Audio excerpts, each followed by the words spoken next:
Hello viewers, welcome back, and in this tutorial we will study the anatomy of teres minor muscle. So the teres minor is this muscle on the posterior aspect of the scapula, and it is one of the four muscles that make up the rotator cuff. The other three muscles of the rotator cuff are the supraspinatus, infraspinatus, and subscapularis muscle. So the teres minor originates from the lateral border of the scapula. Here the teres minor lies just below the infraspinatus muscle and just above its fellow muscle, the teres major.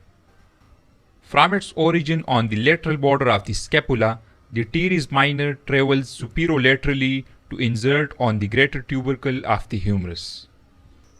There are three facets on the greater tubercle of the humerus, and the teres minor inserts on the inferior facet of the greater tubercle. The supraspinatus inserts on the superior facet, while the infraspinatus inserts on the middle facet of the greater tubercle. The teres minor muscle serves a very important role in terms of the actions it performs, because when this muscle works with other rotator cuff muscles, it provides dynamic stability to the shoulder joint during movements of this joint. But when this muscle acts in isolation, this muscle acts on the posterior aspect of the proximal humerus, and this muscle laterally rotates the shoulder at the glenohumeral joint.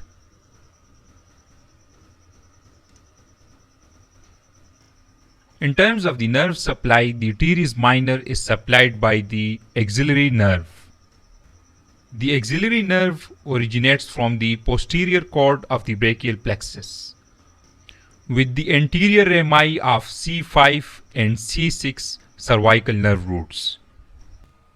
After origin from the posterior cord of the brachial plexus, the axillary nerve circulates around the posterior aspect of the surgical neck of the humerus to arrive just lateral to the teres minor muscle, and here it gives off a branch to the teres minor muscle.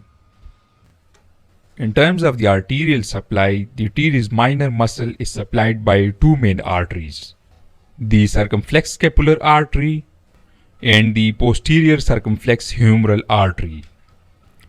The circumflex scapular artery arises from the subscapular artery, and the subscapular artery then arises from the third part of the axillary artery, while the posterior circumflex humeral artery arises directly from the third part of the axillary artery. Now let's give a quick review to all these study points for the teres minor muscle. So the teres minor originates from the lateral border of the scapula. It inserts on the greater tubercle of the humerus. The innervation of the teres minor muscle, so this muscle is supplied by the axillary nerve. The vascular supply of the teres minor muscle, so this muscle is supplied by the circumflex scapular artery and the posterior circumflex humeral artery. And the actions performed by this muscle are the lateral rotation of the shoulder at the glenohumeral joint, and this muscle provides dynamic stability to the shoulder joint. So this was about the teres minor muscle. Hope you liked this tutorial. Thank you so much.